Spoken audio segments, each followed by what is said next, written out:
teniendo la tradición budista, la tradición maya, también la tradición hindú, por donde partí, uno va a Tailandia y en todos los lugares hay un altar. Tú no puedes comer sin darle a la deidad. Tú no puedes comértelo todo porque hay que dejarle a las almas que todavía no han comido. O sea, hay toda una actitud frente a lo que significa la búsqueda del ser. Me parece súper importante.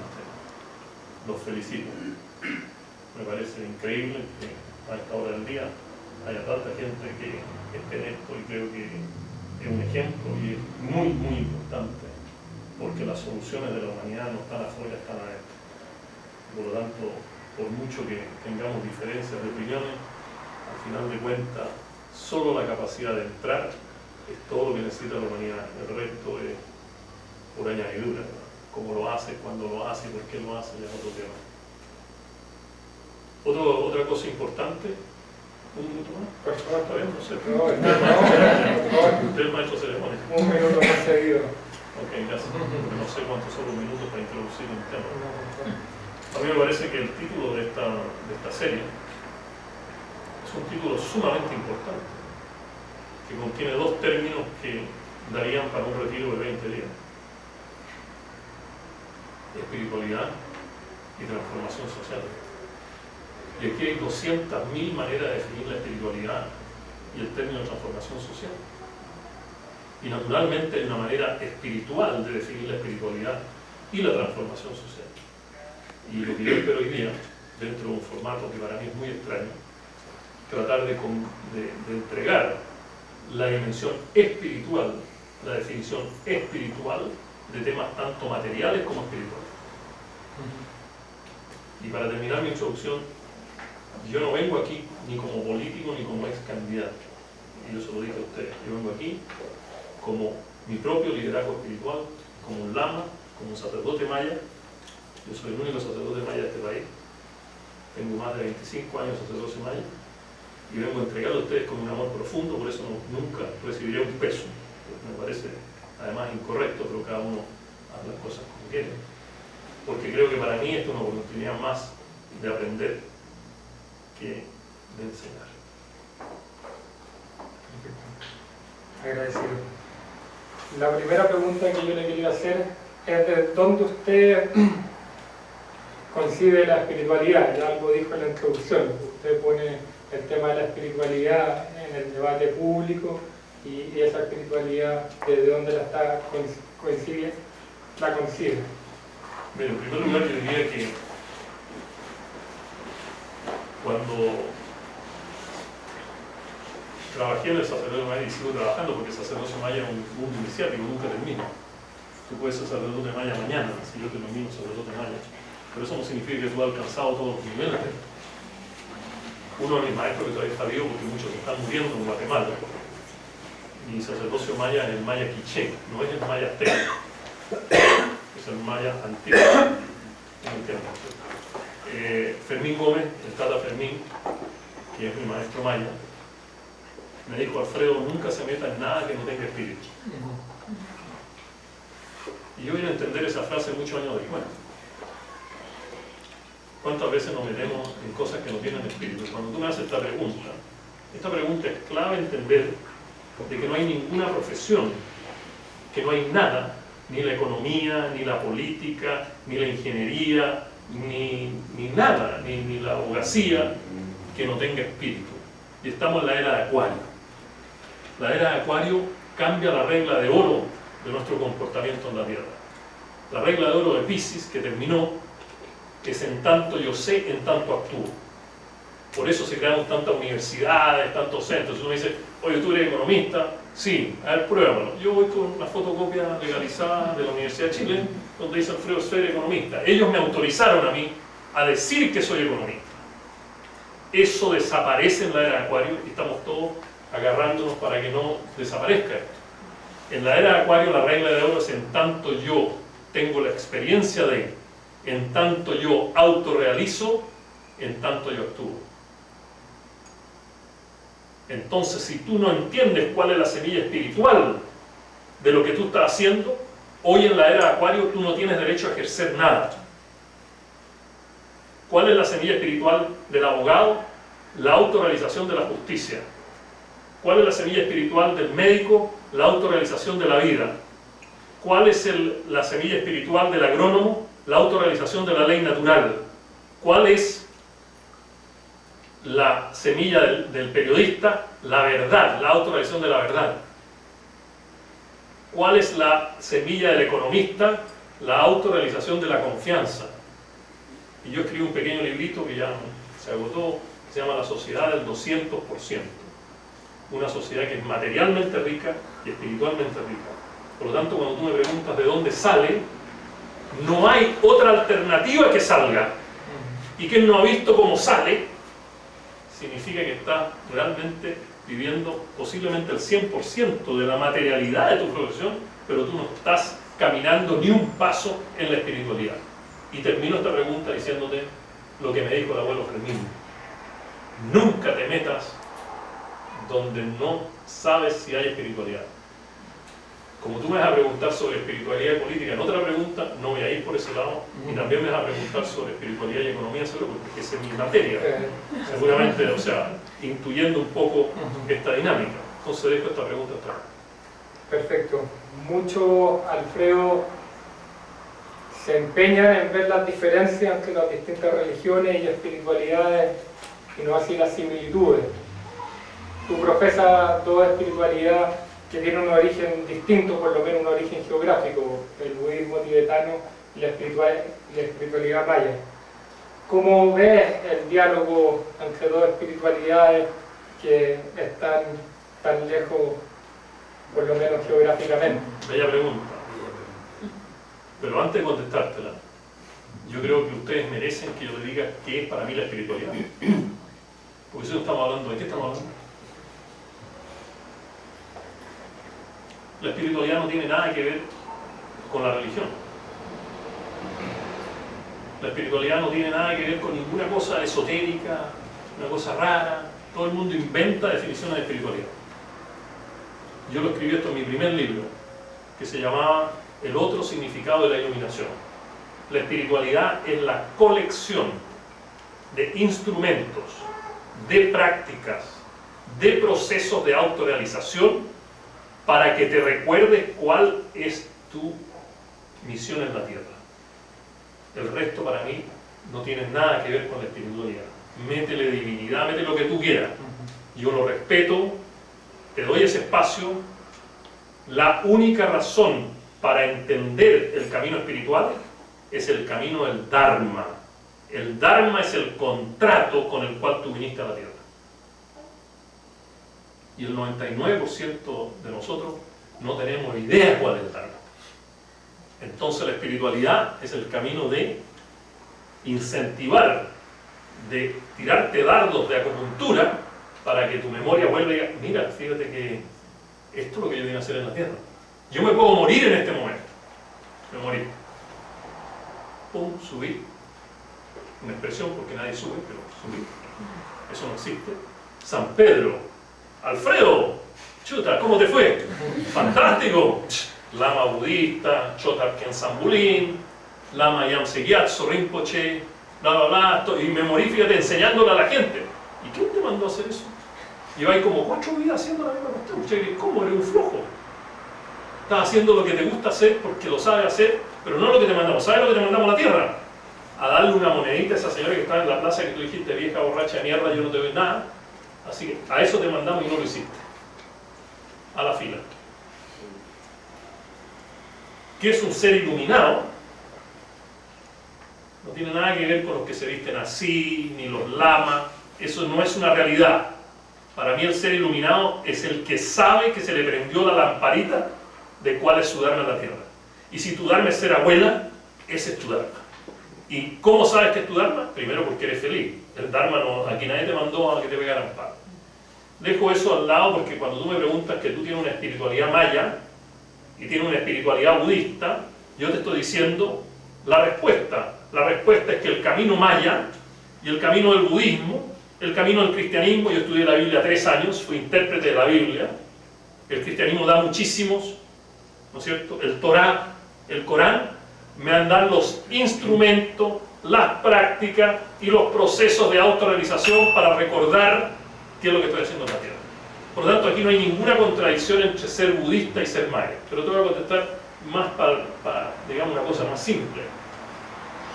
Por muchos años yo estuve buscando a alguien que hacía las dos cosas.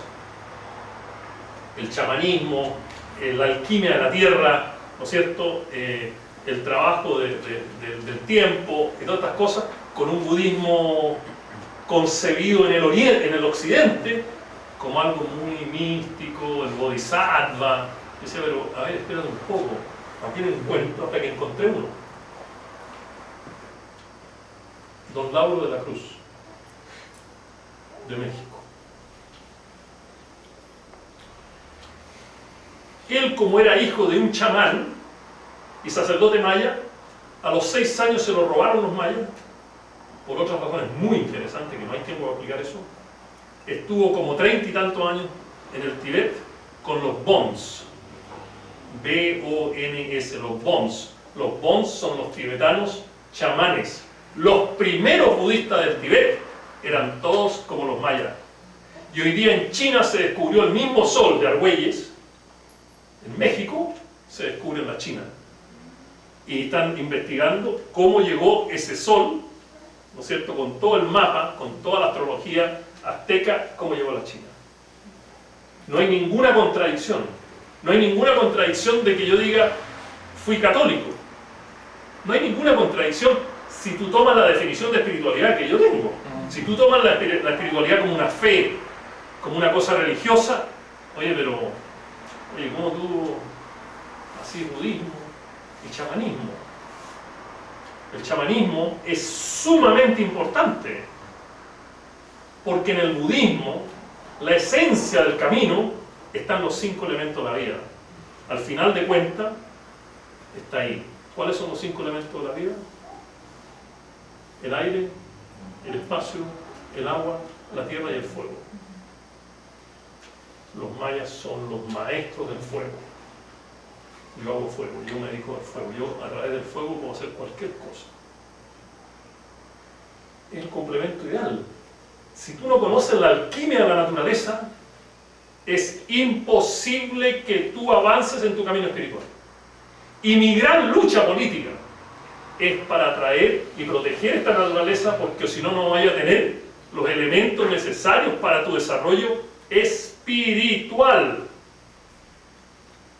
Los grandes maestros se fueron a la naturaleza, todos desaparecieron. Cristo desapareció en el desierto, el Buda en los bosques. Por lo tanto, lo maya y el budismo es un complemento extraordinario que yo finalmente pude encontrar una persona a la cual veo todos los años y me puedo reír y decir, ¿y tú cómo es? Mira, esto, Te quería preguntar, hemos hablado con otros expositores aquí sobre la espiritualidad como experiencia de lo espiritual. Y sin duda muchos hemos tenido una experiencia de lo espiritual. ¿Qué es una experiencia de lo espiritual?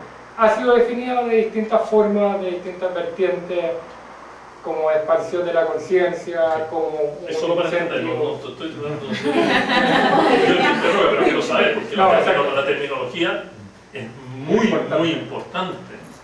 Ok, ya. En ese sentido, la pregunta es, ¿cómo yo sé que esto es una experiencia espiritual y no un juego del intelecto? Porque además hemos dicho que la espiritualidad, cuando se piensa y se pone un nombre en la mente, ya la experiencia se va. Entonces es inefable.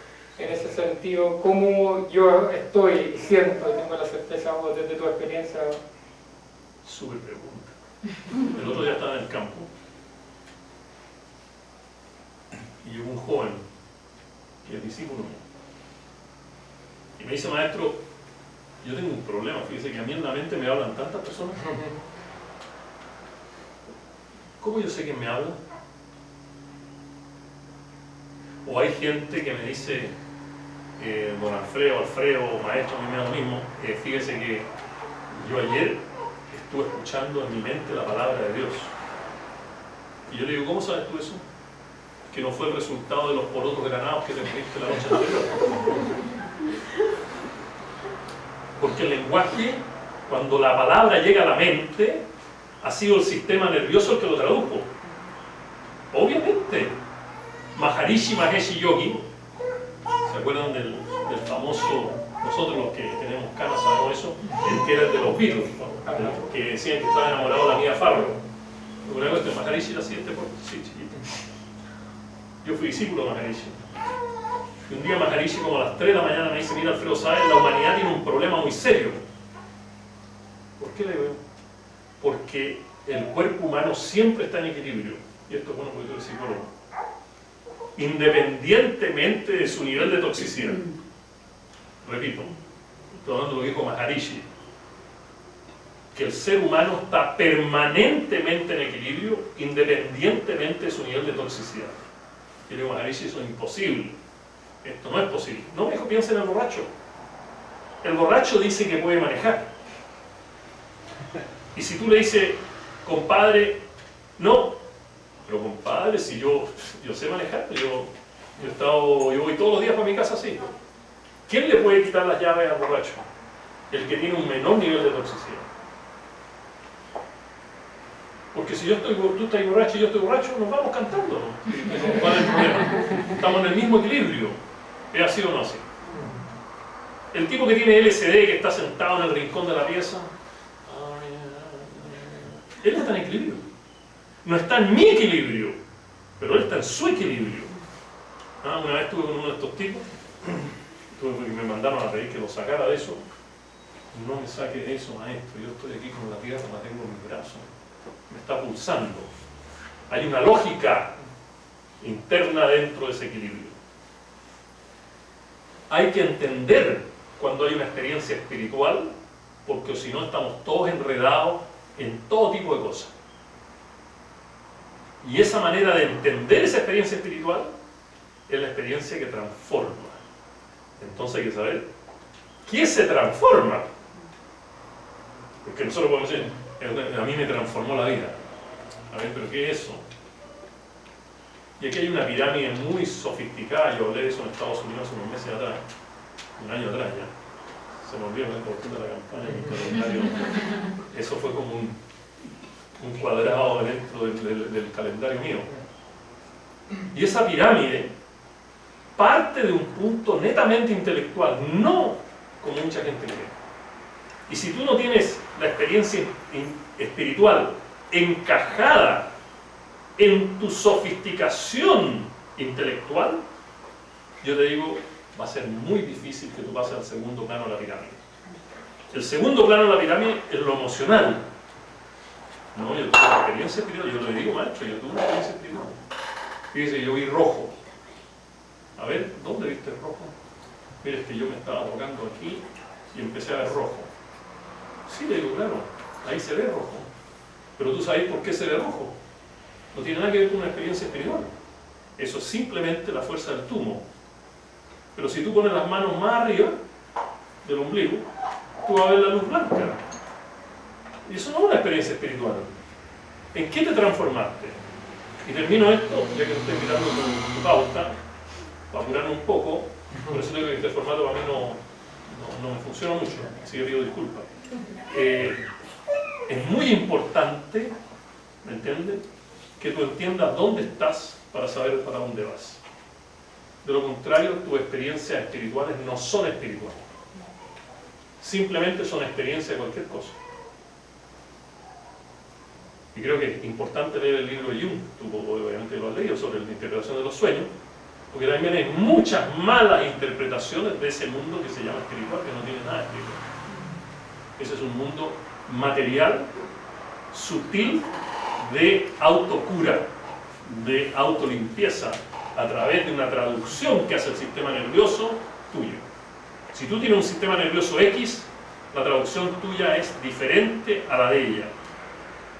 Yo me acuerdo cuando a mí me enseñaron meditación, como a los 15 días yo volví que me volvieron a hablar, ¿no? Yo le dije: usted me dio un mantra diabólico, yo estoy loco con este mantra. O sea, mi sistema nervioso estaba tan afectado por razones X que la traducción que él hacía de eso era una interpretación muy diferente a la que hacía el maestro. El maestro me decía: no, si este mantra es increíble. La experiencia espiritual es una experiencia que transforma. Y lo más rápido para probarlo es cuando tú transformas el aparato externo. Te lo dejo hasta ahí. Porque no te digo que tú vas a tener la capacidad ni que vas a poder ver el aparato interno. Aquí nadie ha visto el aparato interno. Si tú ya hubieras visto el aparato interno y estuvieras en esa posición, no estarías sentado aquí escuchando nada, porque estarías escuchando un tipo lego. Tú ya estarías en tu aparato interno. Por lo tanto, esto de la tierra, de la materialidad nuestra, es la esencia de la respuesta a esta pregunta y no la espiritualidad entendida como algo fuera de la materialidad. Por lo tanto, si yo no transformo la materialidad, no tengo ninguna experiencia espiritual. O sea, sentirte que estás en el vacío no es una experiencia espiritual, es una experiencia de tu sistema nervioso, bonita, pero si tú no la canalizas en una transformación, es una experiencia interesante. Hay gente que te cuenta 50.000 anécdotas de cosas. Me gustaría ahora que pudiéramos conversar un poco sobre uno de los temas importantes, que es el tema de economía y espiritualidad.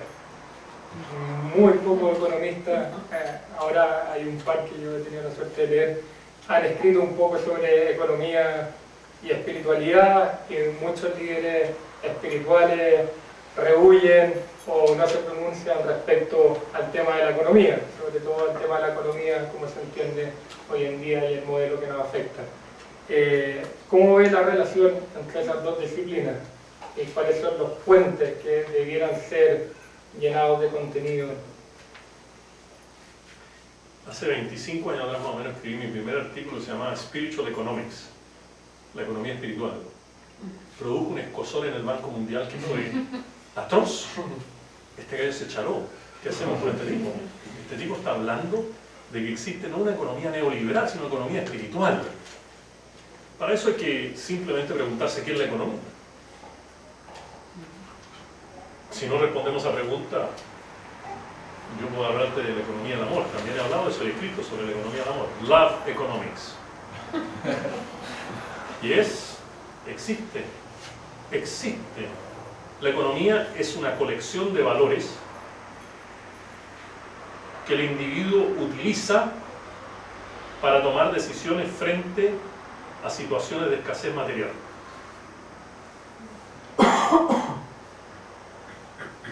Tengo una colega mía aquí que está conmigo, que espero que usted no me deje mal y me arrebata eso, pero hay muchas maneras de definir la economía.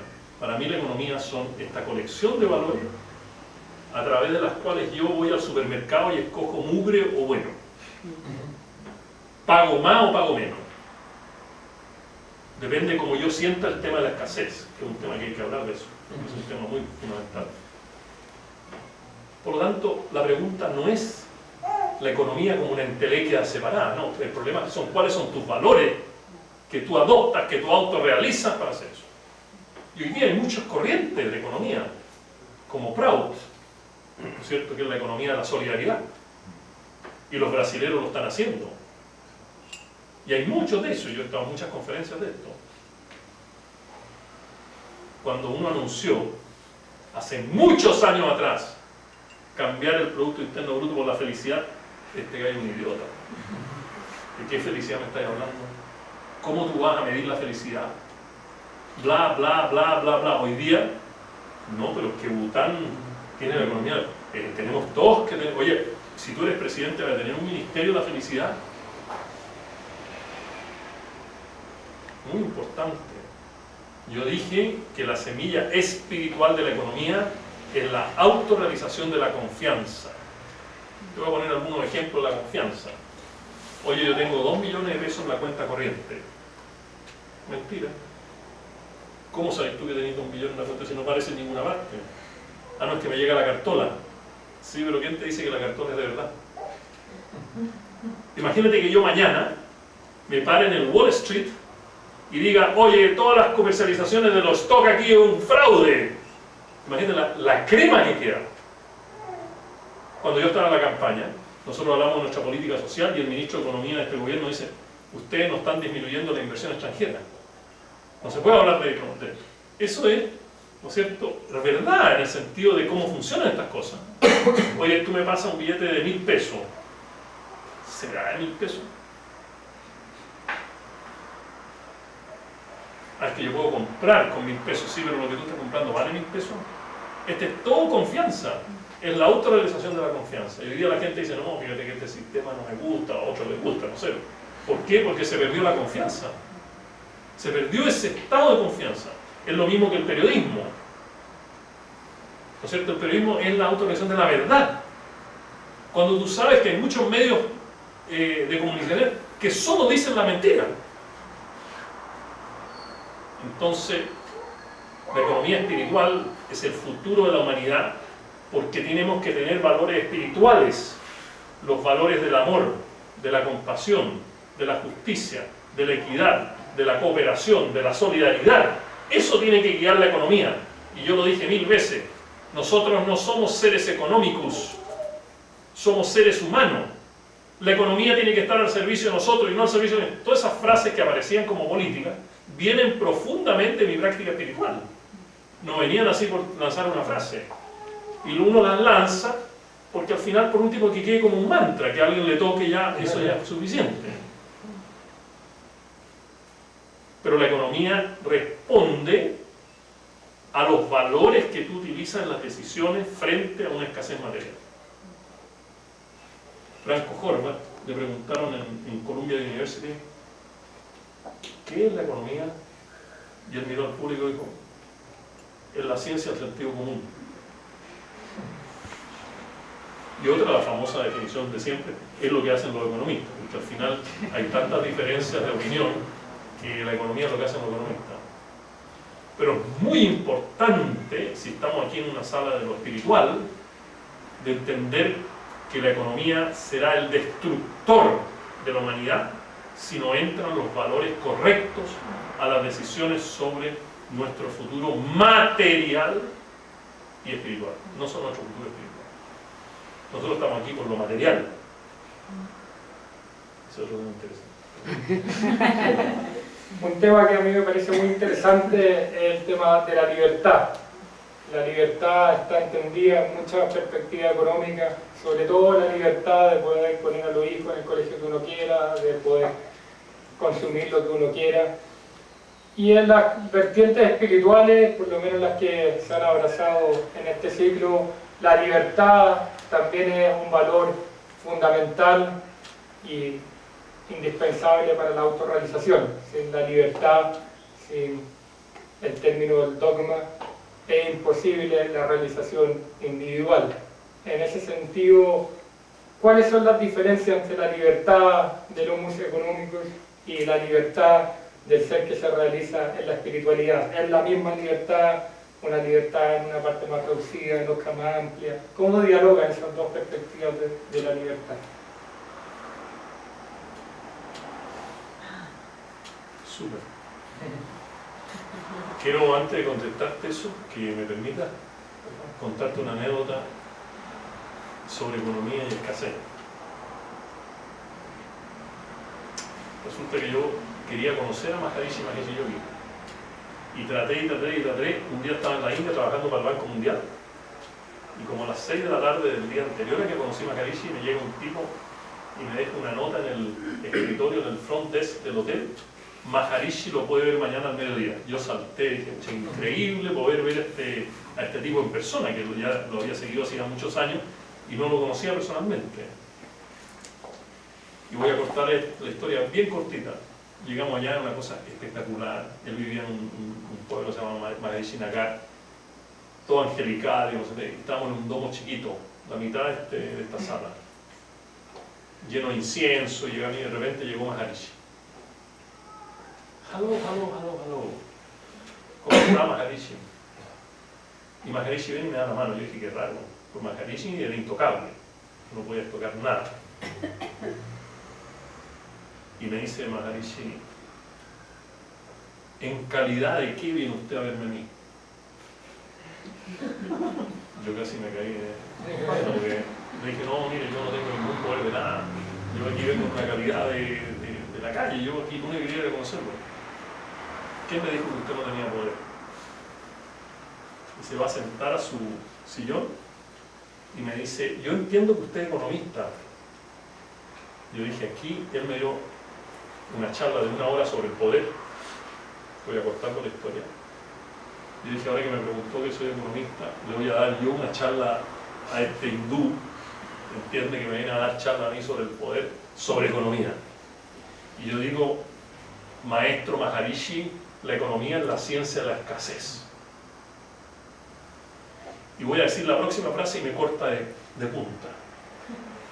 Y me dice, por eso que la economía es solo problemas para la humanidad. Porque ustedes han definido la economía como la ciencia de la escasez. Y tú solo ves escasez cuando has puesto un parámetro que es una variable, le has hecho un parámetro fijo, y por eso que tú ves escasez. Yo te voy a enseñar la economía de la abundancia. Y la economía de la abundancia es aquella no basada en la materialidad, sino basada en la conciencia. Y la conciencia ilimitada. Y pasé muchos años con él, estudiando economía védica, la economía de la abundancia y algunas conferencias en Colombia sobre este tema. Tu pregunta. ¿Qué parte de la pregunta quieres que te conteste? Sobre todo si esa es una falsa sensación de libertad o está bien esa Okay. la libertad. ¿Qué es libertad? ¿Qué estás liberando? ¿Qué estás escogiendo? La verdadera libertad solo nace en el total desapego. De lo contrario no hablemos de libertad.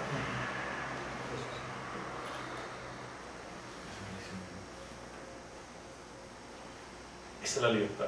La libertad es el desapego total. No es que yo escogí tirarle un escupo a alguien, soy libre. O que yo escogí comprar este producto que sabemos que lo hacen los niños en Pakistán, ¿no es cierto?, que son esclavos. ¿Cómo puede ser libertad si tú no defines responsabilidad? No existe el concepto de libertad sin un concepto de responsabilidad. Ah, no, yo no quiero saber si esta cuestión destruye el medio ambiente. No, yo quiero tenerlo en mi casa. Oye, las piñas que tú compras ahí, ¿quién las cultiva? ¿Y cuánto le pagan a esta gente? ¿Eso es libertad? ¿Que yo puedo hacer esto? Fíjate que yo te voy a contar sobre la libertad económica, que es este modelo neoclásico, la libertad del consumidor. Yo viví en Portugal un tiempo. Y yo me fui a conseguir una casa para hacer esto. Yo hacía esto que haces tú, lo hacía en Portugal. En un pueblito chiquito, lindo, lleno de fruta. Ellos producen la pera roja, esa pera verde, que es absolutamente perfecta, que cuesta mucho masticarla, que no tiene una mancha y una manzana. Yo me paraba en el balcón de mi casa a mirar todos estos árboles frutales, increíble. Cuando llegó la primavera, tractores y tractores de pesticidas, eran nubes de pesticidas.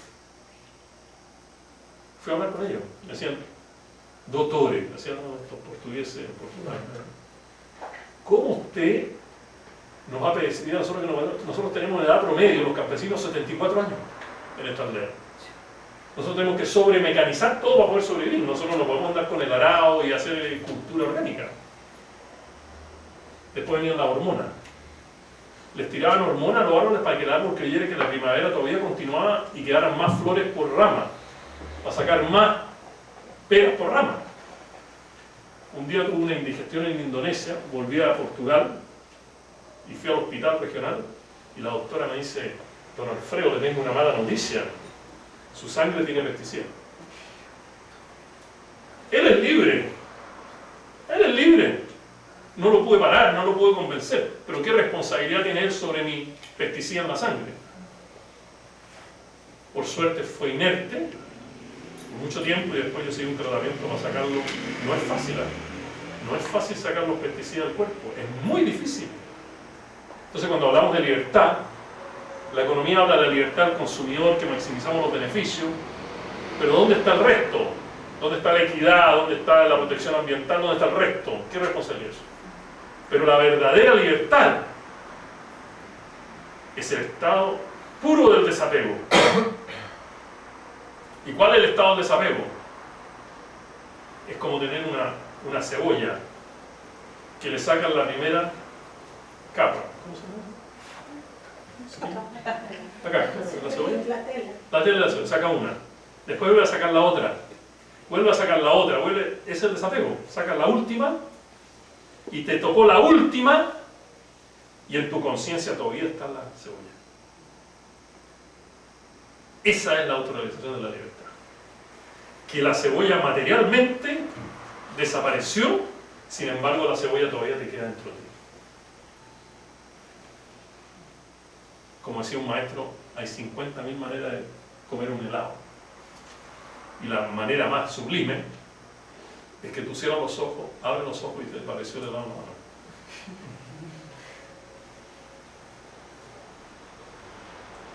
Finalmente la libertad, los estratos de libertad están directamente relacionados con tu nivel de toxicidad. Mientras menos toxicidad, más libertad. ¿Por qué? Porque a un nivel de cero toxicidad que no existe, bueno, yo creo que no existe, todos tenemos toxicidad, por lo menos sabes que tus decisiones son las correctas.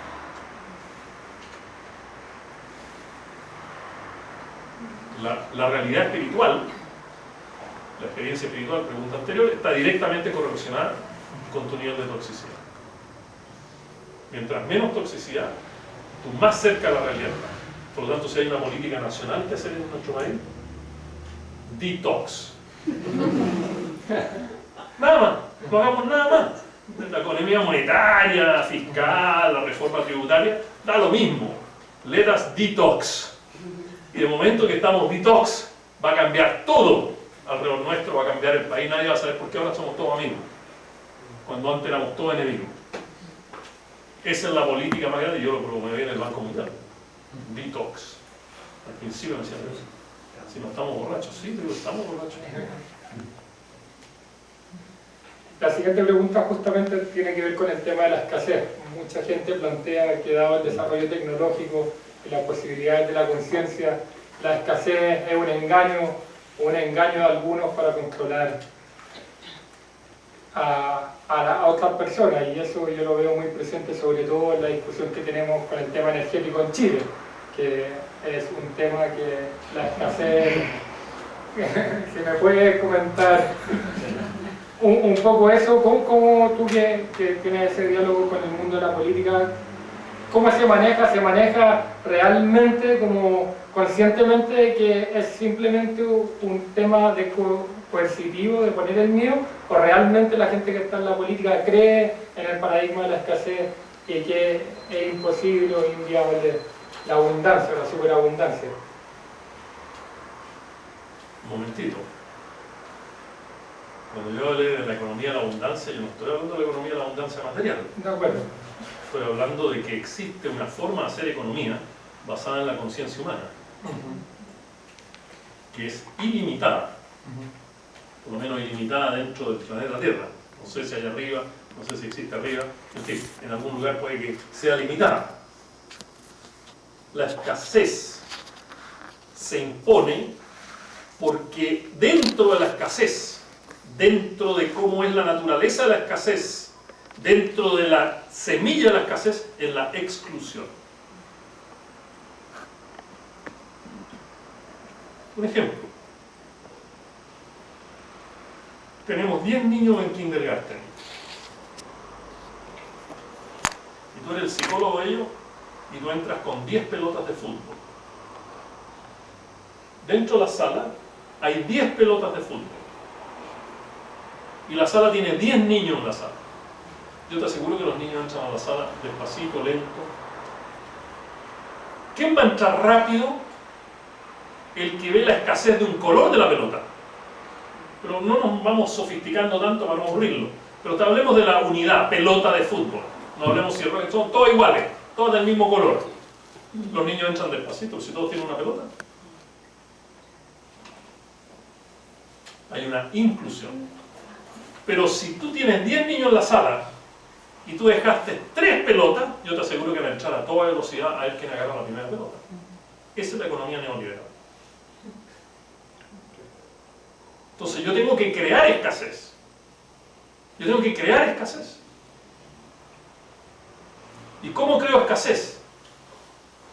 Haciendo de tus deseos una necesidad.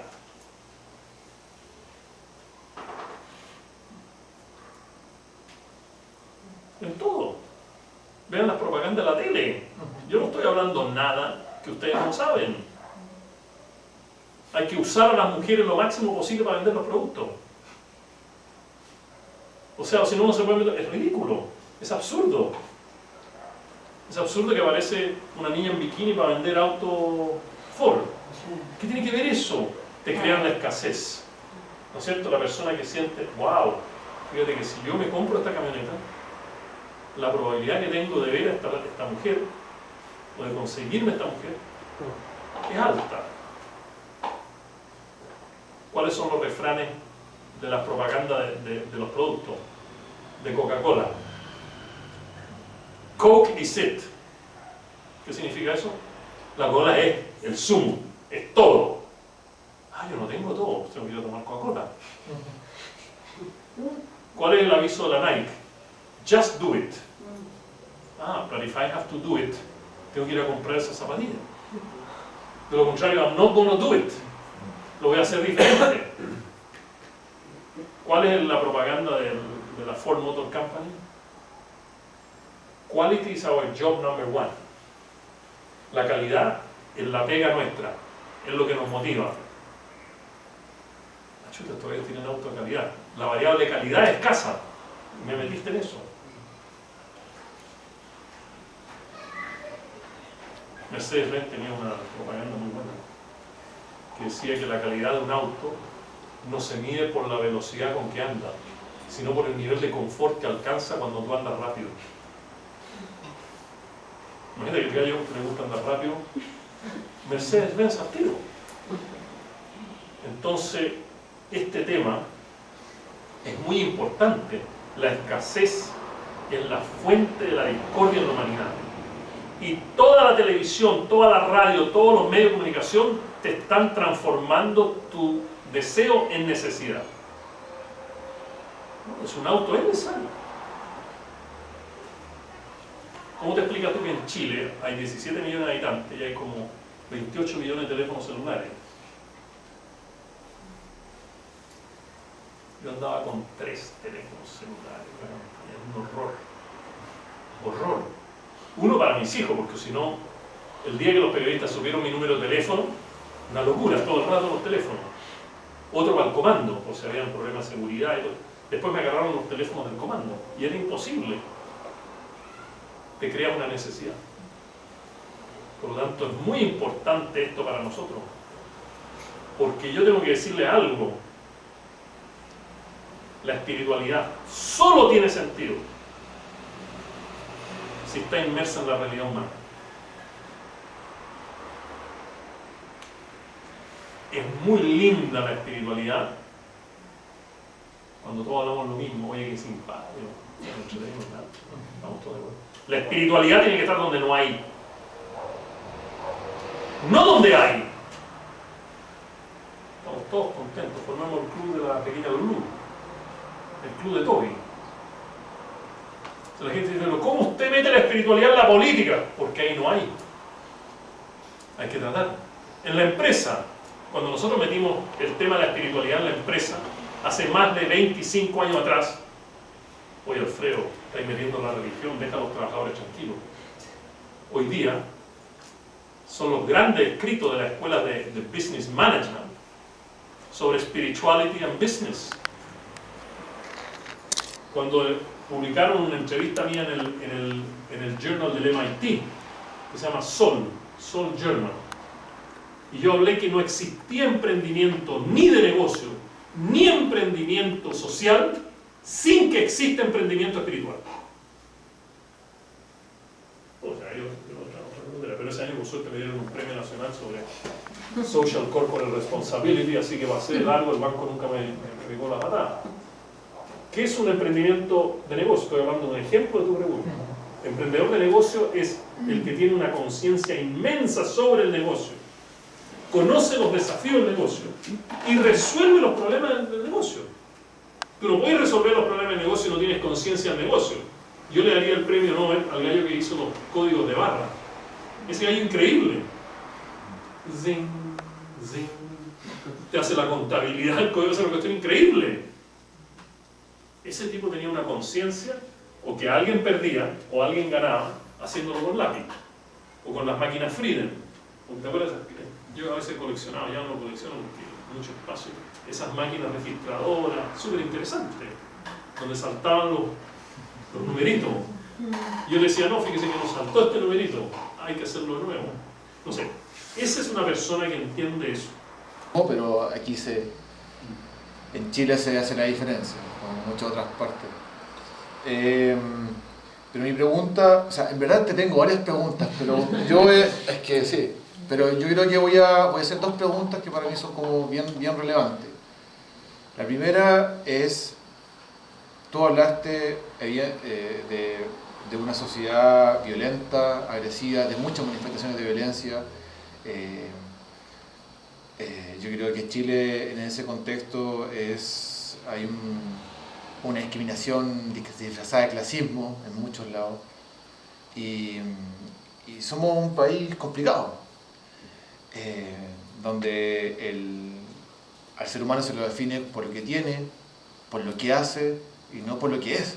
Entonces, bueno, suena un poco utópico de repente, y sobre todo para la sociedad chilena, algo tan intangible como la espiritualidad, y cómo eso, en un minuto en tu programa de gobierno, cuando tú quieres ser candidato, llevar a las políticas públicas, o sea, cómo llevar la espiritualidad a las políticas públicas. Yo estoy hablando como un poco en base a la sociedad chilena, y entiendo tu planteamiento, pero a mí de repente me cuesta dimensionar eso o ejecutarlo dentro de un programa de gobierno. Eso yo creo que es como un comentario y pregunta al mismo tiempo que ojalá me lo puedas responder. Y lo otro que te quiero preguntar es que, ¿qué entiendes tú por sostenibilidad y sustentabilidad? Porque yo trabajé, yo trabajé en Ecuador con programas de microemprendimiento y trabajé con economía popular y solidaria o economía social y solidaria, como quieras llamarlo, y realmente tuve muchos cuestionamientos al respecto, porque uno, lo que trataba de hacer en el fondo es, porque estamos hablando de personas que viven en una situación de extrema pobreza y que realmente ven el microemprendimiento o ven el microcrédito como una oportunidad de desarrollo. Entonces la idea es tratar de integrarlos a una sociedad que lo ha excluido del sistema financiero formal y en un minuto tratar de insertarlo en un sistema formal económico, pero el sistema formal es totalmente neoliberal. Entonces, yo tengo mis reparos con respecto a eso. Entonces, y ahí obviamente el término siempre es hacer sostenible el negocio, que sea sustentable, y lo mismo se replica para el tema de los recursos naturales, el uso del agua, la maximización de los recursos, y que finalmente termina siendo todo un negocio. Entonces yo quiero, en el fondo, con este comentario, un poco preguntarte eso, hacer como esas dos preguntas. Gracias. Mira, voy a hacer un